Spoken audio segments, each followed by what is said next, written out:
Mesdames, messieurs, bienvenue pour cette nouvelle vidéo sur cette chaîne Zen.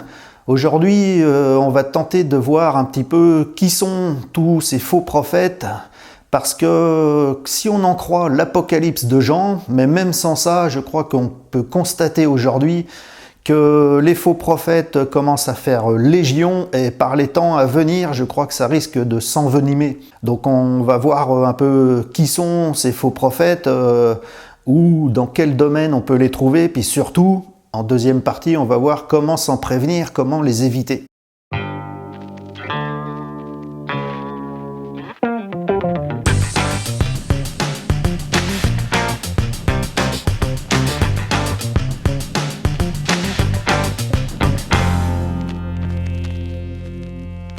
Mesdames, messieurs, j'ai pris des petites notes, j'espère que je vais rien oublier. J'avais déjà fait une vidéo il y a à peu près un an, une vidéo généraliste justement pour prévenir des faux prophètes. Je vous invite vivement à la regarder, je vous la remets ici. Mais aujourd'hui justement, je voulais revenir sur ce sujet un peu plus en détail parce que je crois que nous sommes vraiment à l'heure des faux prophètes aujourd'hui. Et je crois que ça risque de s'envenimer dans l'avenir. Avec toute cette crise, il y a beaucoup d'opportunistes qui profitent de cette crise pour exister, pour paraître. Et donc on va voir un peu qui sont tous ces faux prophètes et comment s'en prévenir, comment les éviter. On a toutes sortes de faux prophètes déjà, carrément dans les religions elles-mêmes, dans toutes les religions existantes qui ont pignon sur rue. Il y a déjà quantité de faux prophètes dans les religions. Parce que on sait que la plupart de ces religions, finalement, elles sont humaines, même si à la base, elles s'appuient sur des enseignements qui semblent être justes. Il n'empêche qu'avec le temps, avec les siècles, c'est quand même l'être humain qui a façonné ces religions, puisque finalement, ceux qui donnaient des enseignements, ils n'ont pas créé de religion par eux-mêmes. C'est après que les êtres humains ont fait des religions avec ces enseignements, en s'appuyant sur ces enseignements. Mais avec toute la perversion que l'on peut connaître de l'être humain, de son ignorance et de son avidité, surtout de son désir de contrôle, son désir de pouvoir. Donc les religions, on sait qu'elles ont pu être largement manipulées, les écritures ont pu être manipulées sur le temps, afin que justement des gens puissent prendre du pouvoir, prendre le contrôle sur les masses, sur l'humanité. Et ils utilisent énormément de piliers pour ça, aussi bien la politique, mais aussi l'aspect religieux, parce que ça touche énormément de gens. Il y a beaucoup de gens qui aspirent à mieux, à meilleur, et qui espèrent trouver un chemin, une voie concrète dans la religion. Et donc il y a des gens qui abusent de cette aspiration massive pour prendre le contrôle, prendre le pouvoir. C'est la perversion humaine dans tous les domaines, y compris dans ce domaine-là. Donc dans les religions aussi, il faut faire super gaffe. Même les gens qui sont installés, qui ont pignon sur rue, qui sont ordonnés, qui sont les gens qui sont censés représenter la religion de façon officielle, même là, il y a des gens corrompus. C'est un fait, on le sait, il y a des gens qui sont corrompus et qui donc vous racontent n'importe quoi pour vous garder dans l'ignorance, afin de vous garder dans le contrôle, pour qu'ils préservent un pouvoir sur vous, une autorité sur vous finalement. Mais il y a aussi des gens qui ne sont pas forcément corrompus, mais même s'ils partent d'un bon sentiment, il n'empêche qu'ils n'ont peut-être pas réalisé concrètement les choses par eux-mêmes, et que finalement ils se trompent, et que donc ils vous trompent en même temps, même si ce n'est pas leur intention de base. Même s'ils ont une bonne intention à la base, ça ne veut pas dire qu'ils sont des bons enseignants, des bons guides, des bons maîtres. Donc même dans les religions, il faut faire super gaffe, à ne pas perdre l'enseignement originel, et à ne pas perdre son autonomie, de ne pas devenir dépendant. C'est ça le problème, c'est souvent on devient dépendant de la religion qu'on pratique, de sa hiérarchie, et on suit comme des moutons. Finalement, ça marche partout, hein, dans la politique, dans la religion, dans l'économie, dans tout. On suit comme des moutons. Et dans la spiritualité, c'est tout le contraire qu'il faut arriver à mettre en œuvre. C'est d'arrêter de suivre et de devenir souverain par son propre éveil, par sa propre réalisation, par sa propre pratique profonde. Donc voilà, les religions, faut vraiment se méfier. Je ne condamne pas, je ne dénonce pas les religions, il y a du bon dedans, mais tout n'est pas forcément bon. Il faut avoir du discernement, il faut faire preuve de discernement. Après, pour les gens justement qui n'ont pas, qui se méfient justement des religions établies, hiérarchiques, cléricales, eh ben, il y a tout ce qu'on appelle le New Age qui vient s'adresser à eux avec des choses plus modernes, plus éthérées, des choses qui vont leur parler plus facilement parce que justement on sort de l'aspect religion pour faire quelque chose de plus universel finalement. Et ça donne un petit peu tout ce qu'est le New Age, c'est un gros corpus, mais là finalement, alors là il y a énormément de pièges aussi. Sachant que tout ce New Age, on ne sait même pas par qui il est dispensé à la base, mais ça peut être très bien aussi par ces mêmes instances, l'état profond, qui cherchent à garder le contrôle, à garder le pouvoir en manipulant les masses, en manipulant les consciences pour toujours rester au sommet de la pyramide et donc contrôler ces masses, prendre le pouvoir sur ces masses en leur racontant tout et n'importe quoi. Très séducteurs, très souvent, des choses extrêmement séduisantes qui paraissent très pertinentes, mais qui finalement, à la fin, vous font tourner en rond et ne vous mènent pas à une réalisation concrète, profonde de l'éveil spirituel par vous-même, par votre autonomie, par votre souveraineté propre. Donc voilà, le New Age aussi, énormément de pièges qu'il faut absolument éviter. Et là, les faux prophètes sont légion. On en voit partout sur Internet, sur YouTube notamment, mais sur des blogs, n'importe quoi. Enfin, voilà, et des gens qui vous racontent tout et n'importe quoi, toujours avec des belles paroles très séduisantes, avec beaucoup d'argumentation qui semblent pertinentes, mais qui ne vous mènent pas à vous-même, qui vous gardent toujours dans une certaine dépendance et toujours à suivre quelque chose, à être dépendant et à suivre, toujours faire de vous des moutons du spirituel finalement, de façon très sournoise, hein, sans que vous vous en rendiez compte spontanément, quoi. On peut se faire piéger très longtemps comme ça dans le New Age. Ensuite, j'avais fait une vidéo sur tout ce qui est channel. Vous savez, les gens qui canalisent tout le monde, là, qui canalisent Jésus, qui canalisent Marie, qui canalisent les guides, qui canalisent les archanges, les anges, qui canalisent les galactiques, les pléiadiens, tout ça, enfin tout ce qu'on veut, les maîtres ascensionnés, tous ces gens qui font des canalisations. J'avais fait une vidéo bien spécifique là-dessus et comme j'ai pas envie de me répéter, je vous invite à la visionner, je vous la mets là. Elle rentre vraiment en détail sur cet aspect des channels, des canals. Voilà, je vais donc pas répéter tout ce que j'ai déjà dit dans cette vidéo précédente. Je vous invite à la visionner si vous voulez du détail là-dessus. Mais franchement, ça aussi, énormément de pièges parce que il vous garde aussi dans une certaine dualité, dans une certaine dépendance, dans une certaine hiérarchie. Ensuite, il y a tout ce qui s'appelle le développement personnel. Mesdames et messieurs, le développement personnel, ça a été très longtemps à la mode. Il y a plein de choses dans ce domaine aussi, mais c'est carrément une hérésie, puisque d'un point de vue spirituel, la voie justement, c'est de sortir de l'identification, de la personnalité. Et je vous invite justement aussi à regarder une vidéo que j'ai déjà faite, que je mets là, sur ce qu'en disait à la fois Jésus et à la fois le Bouddha. J'ai fait une vidéo sur le point commun qu'il y avait dans l'enseignement de Jésus et celui du Bouddha, justement sur cette notion d'oubli de soi-même, de renoncement à soi-même, de renaissance. Et donc j'ai pas envie de me répéter non plus, donc je vous invite à visionner cette vidéo pour avoir plus de détails. Mais la voie spirituelle, c'est l'oubli de soi, c'est quitter l'identification. Donc c'est tout sauf justement du développement personnel. Il n'y a plus de personnel. Mais on va voir tout ça à la fin, hein, le pourquoi du comment.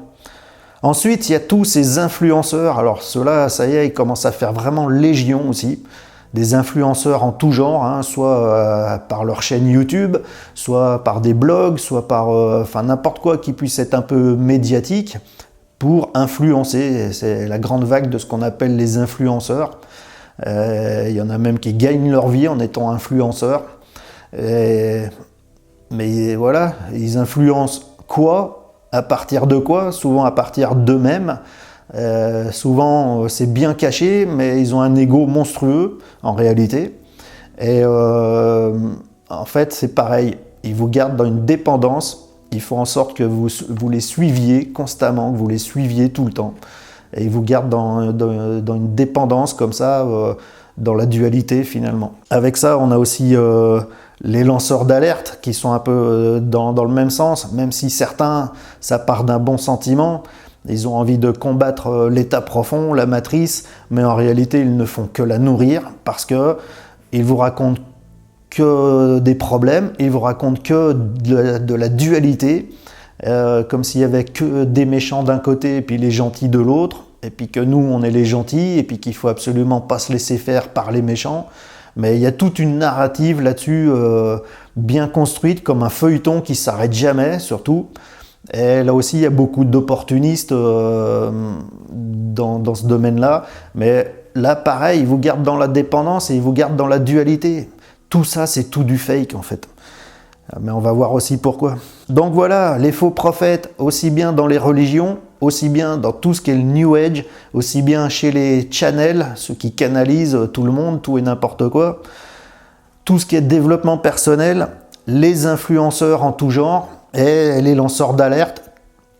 Voilà tous des domaines où on trouve quantité, légion de faux prophètes parce qu'ils vous gardent dans la dualité constante, ils vous gardent dans une dépendance constante et ils ne vous ramènent jamais à vous-même, à votre propre réalisation. Finalement, vous êtes toujours dépendant de quelque chose, d'enseignement, de choses à suivre pour espérer. En fait, ils vous vendent de l'espoir, mais ils ne vous donnent jamais les vraies clés, les vrais tuyaux, quoi.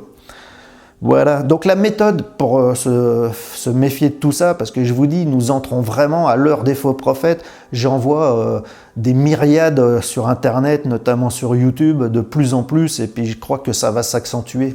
Donc il faut vraiment s'en prévenir, parce que c'est très bien fait. C'est un piège énorme, parce que beaucoup de gens opportunistes dans tous ces domaines savent très bien y faire. Ils ont beaucoup de charisme, ils sont très séduisants, ils ont un discours très séduisant, ils vous annoncent des arguments qui semblent très pertinents, mais tout ça c'est une narrative de contrôle finalement, et vous vous faites contrôler en pensant être sur la voie.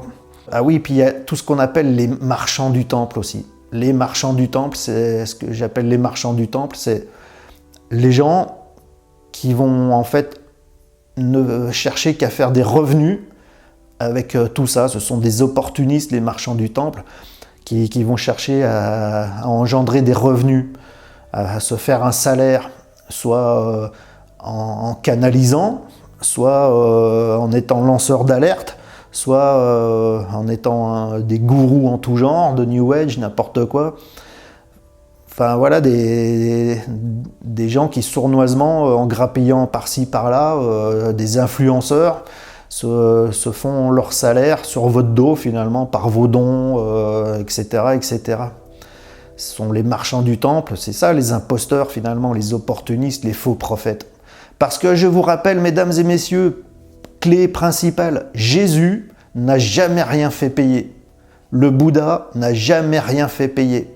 Jésus a tout donné, sans contrepartie, sans rien demander en échange, à part le fait de nous inviter à actualiser son enseignement par nous-mêmes, dans notre propre vie, dans notre propre pratique.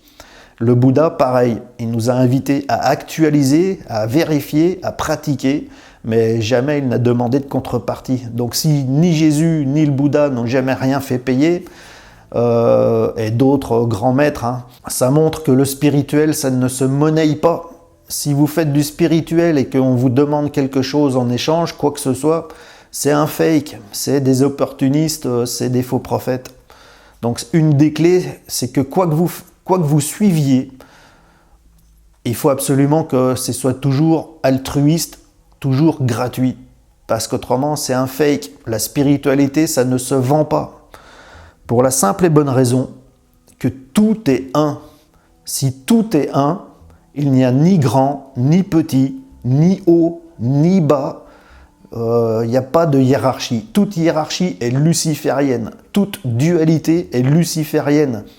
Et donc, pour se prévenir de ça, il faut toujours garder en tête que tout est un. Et que dans tout est un, il n'y a pas de hiérarchie. Il n'y a pas de haut, pas de bas, pas de grand, pas de petit, pas de sauveur, pas de maître, pas de disciple. Tout est un. Et donc, dans tout est un, on s'aide soi-même quand on transmet quelque chose de spirituel, une expérience, une pratique, une conviction. Mais ça doit toujours être altruiste puisque c'est tourné envers soi-même ayant réalisé que tout est un. Ça ne se vend pas. Vendre, c'est la dualité, c'est profiter, mais c'est tout sauf transmettre la vérité, c'est du mensonge. Les marchands du temple sont des menteurs. Tous les gens que vous pourriez être amenés à suivre, comment voir si c'est des faux prophètes ou s'ils ont une authenticité? C'est que les authentiques, ils font tout pour vous ramener à vous-même le plus vite possible. J'ai déjà parlé de ça dans d'autres vidéos, c'est que ils font tout pour que, au plus vite, vous ayez les enseignements les plus purs possibles, les plus pertinents possibles, pour que par vous-même, vous deveniez autonome le plus vite possible, que vous deveniez des éveillés, que vous réalisiez l'éveil vite. Donc ils vous donnent des clés, tout, ils vous donnent tout, ils vous vendent rien, ils vous donnent toutes les clés majeures pour vous permettre en autonomie de vous réaliser pleinement vous-même le plus vite possible. Ils ne font rien pour vous garder, pour que vous les suiviez, au contraire. Ils font tout pour que vous ne soyez jamais dépendant et que vous n'ayez pas besoin de les suivre, mais que par vous-même, vous puissiez réaliser l'éveil le plus vite possible, le plus concrètement possible. Donc voilà, ils vous ramènent vers vous-même, votre propre réalité originelle. Ils font tout pour que vous reconnaissiez votre origine primordiale, fondamentale, intemporelle, illimitée, que vous réalisiez qui vous êtes en profondeur. Et voilà, ils font tout pour que vous ne soyez pas dépendant de quoi que ce soit, que vous ne restiez pas dans la dualité. Leur objectif, c'est de vous transmettre au plus vite, pour que vous vous réalisiez au plus vite, pour que vous soyez autonome et éveillé au plus vite et que vous n'ayez plus besoin d'eux au plus vite. Et vous voyez bien que tous les faux prophètes, en général, ils font un petit peu le contraire. Ils vous gardent en haleine. Ils vous en rajoutent toujours un peu plus, comme un feuilleton qui s'arrête jamais, quoi. Voilà. Donc, je crois que j'ai fait le tour, hein. Mais faites super gaffe, quoi. Nous sommes vraiment à l'heure des faux prophètes. J'en vois, je vous dis, des myriades, des légions, et puis ça fait que s'accentuer parce que cette crise est très bénéfique pour tous ces opportunistes. Et il y a à la fois ceux qui sont volontairement faux prophètes parce qu'ils sont corrompus par l'état profond, par l'ombre, et qui vous mènent volontairement vers des voies erronées afin de vous maintenir en servitude, dans le contrôle, dans le pouvoir. Et après, comme je vous dis, il y a ceux qui ont une bonne intention à la base, mais qui n'ont pas réalisé eux-mêmes ce qu'il fallait réaliser. Donc en fait, ils transmettent de l'espoir, mais même s'ils le font de façon très séduisante, en réalité, ils vous maintiennent toujours dans la dualité, dans la dépendance. Donc faites gaffe à tous ces faux prophètes, que ce soit dans les religions, dans le New Age, dans le développement personnel, dans toutes ces canalisations. Là, il y a des chaînes énormes sur YouTube de gens qui font des canalisations. Et puis quand vous regardez la description de leurs vidéos, la première phrase que vous voyez, c'est déjà pour faire des dons sur PayPal, sur Tipeee, etc. Tout ça, c'est du fake, mesdames et messieurs, c'est du fake. Donc la méthode, c'est d'aller trouver les enseignements originaux, on va dire. Déjà, rien que ceux de Jésus et ceux du Bouddha, ça suffit amplement, tout y est déjà, il manque rien, tout est déjà là. Et ensuite, ce qu'il faut, c'est bien d'aller chercher des conseils, mais ce qu'il faut, c'est, comme le Bouddha l'invitait toujours, vérifier par vous-même, toujours vérifier, ne jamais croire. Et surtout, il ne faut pas croire, il faut vérifier. Et on vérifie par la mise en pratique, l'expérience. On expérimente les choses de façon pragmatique, concrète, afin de vérifier leur pertinence par nous-mêmes, dans notre pratique, dans notre expérience. Et quand on vérifie si vraiment on estime que c'est pertinent parce qu'on l'a expérimenté, alors l'objectif, c'est de réaliser l'éveil soi-même, par soi-même, et de ne pas suivre indéfiniment un courant, même aussi séducteur soit-il. L'idée, c'est de trouver son autonomie spirituelle le plus vite possible, parce que je rappelle, mesdames et messieurs, que tout est un, que dans tout est un, il n'y a aucune hiérarchie, il n'y a pas de haut, pas de bas, pas de grand, pas de petit, pas de maître, pas de disciple. Vous devez réaliser votre origine primordiale, votre vraie nature profonde, fondamentale, réaliser l'éveil par vous-même et trouver votre autonomie dans le divin que vous êtes, que vous manifestez. Voilà, je vous souhaite bonne chance par les temps à venir, parce que cette crise mondiale pourrait s'accentuer, et avec ça, tous les opportunistes qui viendront vous vendre du rêve, de l'espérance, eh ben, ils vont faire de plus en plus légion. C'est très très pervers, c'est très sournois, parce qu'il y a beaucoup de grands séducteurs qui savent y faire, qui ont une narrative bien établie pour ça, qui ont vraiment du charisme, qui savent faire ça. C'est tout ce qu'on appelle la fausse lumière. Ils vous emmènent droit dans le mur, parce que quoi que ce soit qui vous garde dans une dépendance, c'est un fake. Quoi que ce soit qui vous demande une contrepartie, c'est un fake. Quoi que ce soit qui ne vous amène pas le plus rapidement possible à votre propre autonomie, c'est un fake. Quoi que ce soit qui ne vous donne pas des clés concrètes pour réaliser l'éveil vous-même, ici et maintenant, c'est un fake. Donc, mesdames et messieurs, méfiez-vous des faux prophètes pour maintenant et les temps à venir. J'avais déjà fait une vidéo il y a un an, je fais celle-ci aujourd'hui parce que nous sommes à l'heure des faux prophètes. J'en referai pas 15 000, hein, parce que après je vais me répéter. Mais cette vidéo, elle va rester, je pense, elle va rester pertinente à un sacré moment. J'en ai peur, malheureusement. Enfin, voilà. Moi, personnellement, j'ai regroupé, et je continue de regrouper, les enseignements de Jésus-Christ et les enseignements du Bouddha historique. Je fais fusionner ces enseignements, parce que finalement, même si la forme est différente, le fond est exactement le même. Et surtout, ces enseignements, je n'adhère pas par croyance. Je mets en pratique et j'expérimente par moi-même, par ma pratique. Et c'est par mon expérimentation que je peux vérifier la pertinence des choses et réaliser ces choses moi-même, pour moi-même, et devenir leur égal, finalement. C'est tout ce qu'ils demandaient. Le Bouddha et Jésus, s'ils ont enseigné, c'était pas pour être des maîtres, c'était pour qu'on devienne ce qu'ils sont, qu'on devienne comme eux, qu'on réalise la même chose qu'eux. C'était leur seule vocation de bodhisattva, finalement. Donc voilà, mais moi je ne suis pas des gourous, je vais aussi chercher de l'information, j'écoute des gens, mais je ne crois pas ce qu'ils disent, je vérifie ce qu'ils disent. Et souvent, c'est pour ça que je fais cette vidéo aujourd'hui, souvent c'est du grand n'importe quoi. Méfiez-vous des marchands du temple qui vous vendent soit de l'espoir, enfin voilà, qui sont opportunistes, aussi séduisants soient-ils. Retrouvez votre autonomie au plus vite, réalisez l'éveil par vous-même, par la pratique, par l'expérience, et devenez ce que vous avez toujours été, le divin. Tout est un, vous êtes un, vous êtes, tout simplement. Soyez, et il n'y a rien à trouver, rien à chercher, rien à attendre des autres, tout est un. Enfin voilà, j'ai du mal à exprimer le fond de ma pensée, tout ça, mais c'est dangereux, tous ces faux prophètes, il y en a à cargaison et c'est dangereux. Sur ce, je ne vais pas faire plus long. Chacun chemine comme il voudra, et bonne chance à tous. Merci beaucoup d'avoir suivi cette vidéo, et puis à la toute prochaine. Ciao, bye, merci.